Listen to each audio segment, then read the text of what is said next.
Hi అండి, అందరికీ నమస్కారం. ఈరోజు స్టోరీ వచ్చేసి తల్లి శాపం. కనిపించిన తల్లి బాధ్యతను మర్చిపోయిన కొడుకు.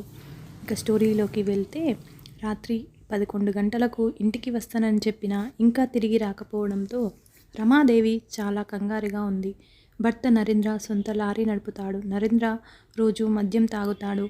అతను మద్యం సేవించి లారీ నడుపుతాడు. అందుకే అతని భార్యకు ఇంటికి సమయానికి భర్త రాకపోతే ఆందోళనగా ఉంటుంది. రమాదేవి మనసులో భయాలు మేఘాలు కమ్ముకున్నాయి. పైనుండి కొడుకు నిరంతర ఏడుపు కూడా తనని మరింత బాధ పెడుతుంది. ఎప్పుడైతే నరేంద్రతో రమాదేవి పెళ్లి జరిగిందో అప్పటి నుండి వారు ఇదే ఇంట్లో ఉంటున్నారు. పెళ్లికి ముందు నరేంద్ర కార్ డ్రైవర్గా పనిచేసేవాడు. పెళ్లి తర్వాత సొంతగా లారీ కొని నడిపేవాడు. రమాదేవికి ఆ రోజు చాలా గుర్తు ఉంది. వాళ్ళ నాన్నగారు ఇంటికి వచ్చినప్పుడు నరేంద్రనే తలుపులు తెరిచాడు. హా మావయ్య గారు, మీరా, రండి రండి. ఇటువైపు పని ఉండి వచ్చాను. ఒకసారి మిమ్మల్ని అమ్మాయిని చూసి వెళ్దామని వచ్చాను. రమాదేవి అప్పుడు 7 నెలల గర్భవతి. మెల్లగా నడుస్తూ బయటికి వచ్చి, నాన్నగారు ఎలా ఉన్నారు అని అడిగింది. నేను బాగానే ఉన్నానమ్మా, నీ ఆరోగ్యం ఎలా ఉంది అని అడిగాడు. బాబు నరేంద్ర, ఒక మాట చెప్తాను, ఏమీ అనుకోకు అన్నాడు. ఆ మావయ్య, చెప్పండి. మీరు 2 నుంచి 3 కాబోతున్నారు. ఇప్పటికైనా తాగడం మానేయండి, లేకపోతే పిల్లల మీద దీని ప్రభావం ఉంటుంది అన్నాడు. నేను తప్పకుండా ప్రయత్నిస్తాను మామయ్య గారు అన్నాడు నరేంద్ర. నరేంద్ర దృఢ నిశ్చయంగా పనిచేస్తే సాధించలేనిది ఏమీ ఉండదు కదా నాయనా అని, ఇప్పుడు నేను బయలుదేరుతున్నాను అంటూ మంచం మీద నుండి లేచారు. నేను మాట ఇస్తున్నాను మామయ్య గారు, నా బిడ్డకు మంచి విలువలు నేర్పుతాను. ఇంకెప్పుడు తాగను, ఇక దానిని ముట్టుకోనని వాగ్దానం చేస్తున్నాను అని నరేంద్ర మామయ్య గారితో బయటికి వస్తూ అన్నాడు. పెద్ద శబ్దంతో డోర్ బెల్ మోగడంతో రమాదేవి గతం నుండి బయటకు వచ్చి తలుపులు తెరిచింది. మొన్న ఇంకా ఏడుస్తూనే ఉన్నాడు. రమాదేవి డోర్ తెరిచి డోర్ దగ్గర ఉన్న పోలీసులను చూసి భయపడింది. డ్రైవర్ నరేంద్ర ఇల్లు ఇదేనా అని కానిస్టేబుల్ అడిగాడు. హా ఇదే, నేను అతని భార్యను. మీ భర్త బ్రిడ్జ్ దాటుతుండగా మీ భర్త లారీ నదిలో పడిపోయింది. అతిగా మద్యం మత్తులో అతను నియంత్రణ కోల్పోయాడు. పోలీస్ స్టేషన్కి వెళ్ళి తదుపరి వివరాలు తెలుసుకోండి అన్నాడు. అయ్యో దేవుడా, రమాదేవి నేల మీద పడిపోయింది. గాజులన్నీ పగిలిపోయాయి. తల్లి తండ్రి కూడా పేద కుటుంబం కావడంతో రమాదేవి భారం కాకూడదు అని సొంతంగానే జీవించేది. ఆ తర్వాత రమాదేవి జీవిత దినచర్య మారిపోయింది. పగలంతా ఇళ్లలో పనిచేసేది, రాత్రి కుట్టు పనిచేసేది. పనికి వెళ్ళినప్పుడు పిల్లవాడిని తనతో పాటు తీసుకెళ్లేది. అలా అతను పనులు చేస్తూ కొడుకును ఉన్నత చదువులు చదివించింది. రోజులు గడుస్తున్న 22 ఏళ్ళు గడిచాయి.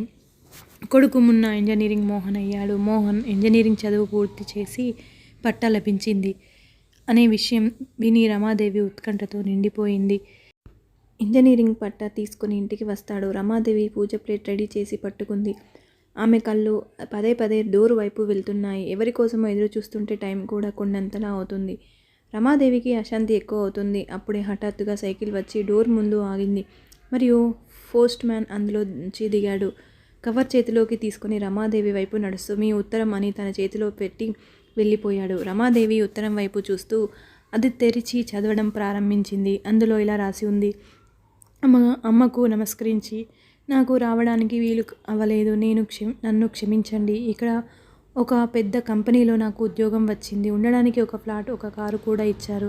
ఇంకొక శుభవార్త ఏంటంటే, ఆ కంపెనీ ఓనర్ గారి అమ్మాయితో నాకు నిశ్చితార్థం కూడా జరిగింది. ఇంకొక 10 రోజుల్లో తనతో నా వివాహం పెద్ద హోటల్లో జరగనుంది. నేను ఇక్కడ కొంచెం పనులు సర్ది పెట్టాక కోడల్ని తీసుకుని నీ వద్దకు వస్తాను. వచ్చే ముందు ఉత్తరం ద్వారా తెలుపుతాను. నువ్వు జాగ్రత్త, నీ కొడుకు మోహన్. ఉత్తరం మొత్తం చదివాక రమాదేవి మొహంలో ఒక రంగు వచ్చి వెళ్ళిపోయింది.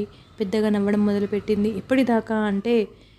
ఎప్పటిదాకా నవ్విందంటే గుండెలు పగిలేలా కన్నీళ్లు పెట్టుకునే వరకు. కొన్ని రోజులు గడిచిన తర్వాత రమాదేవి అనుకుంది, ఇక నా బాధ్యతలు అయిపోయాయి. నా అన్నవారు ఎవరు నాకు లేరు. ఇక వెళ్ళిపోవాలని నిర్ణయించుకుంది. 5 సంవత్సరాలు గడిచాయి. కానీ రమాదేవి తన ఇంటిని వదిలిపెట్టి ఎక్కడికో పోయింది. ఎక్కడికి పోయిందో ఎవరికీ తెలియదు. మోహన్కి పెళ్ళై 5 సంవత్సరాలు అయినా పిల్లలు పుట్టలేదు. డాక్టర్ భార్య మనోరమకు పిల్లలు పుట్టరని చెప్పారు. కానీ ఒకరోజు మనోరమకు ఎవరి ద్వారానో తెలిసింది. కాశీలోని గంగానది ఒడ్డున ఆశ్రమంలో ఒక సాధ్వి ఉందని తెలిసింది. ఆవిడను కలిస్తే పిల్లలు ఖచ్చితంగా పుడతారు అని తెలిసి మనోరమ కాశీకి తీసుకువెళ్ళమని మోహన్ని బలవంతం చేసింది. ఇష్టం లేకున్నా బలవంతంతో కలిసి ఆశ్రమానికి చేరుకున్నాడు మోహన్.